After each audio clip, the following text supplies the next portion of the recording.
आणि आता ब्रेक नंतर एक महत्त्वाची बातमी। धाराशिवमध्ये दारू पिऊन शिक्षकांना शाळेमध्ये त्यांनी एंट्री घेतली।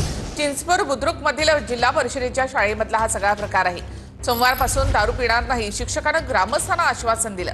गावकऱ्यांकडून शिक्षकाची गणशिक्षण अधिकाऱ्यांकडे तक्रार करण्यात आली आहे।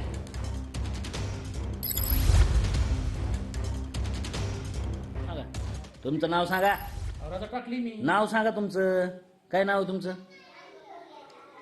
हो तुम्ही सांगा काय नाव आहे यांचं? मोहोळकर काय? मोहोळकर पीएम हे जिल्हा परिषद प्राथमिक केंद्रीय शाळा या ठिकाणी शिक्षक आहेत। अतिशय टोकाचं गाव तालुक्यापासून आणि त्या ठिकाणी हे शिक्षक आहेत।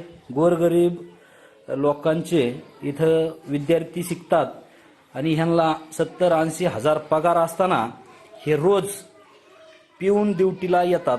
वारंवार यांना सरपंच ग्रामपंचायतनी हे अध्यक्ष शालेय समितीचे मुख्याध्यापक यांनी वारंवार सूचना करून देखील यांना कुठलाच फरक पडत नाही। बीडीओ साहेबांना देखील सांगितलंय। हे विद्यार्थ्यांचं नुकसान करणारे शिक्षक हो का दारू पिऊन तोंड फोडून आलेत इथं।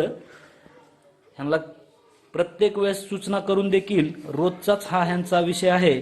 यावरती शासनाने गंभीर दखल घेऊन यांच्यावरती कठोर कारवाई करावी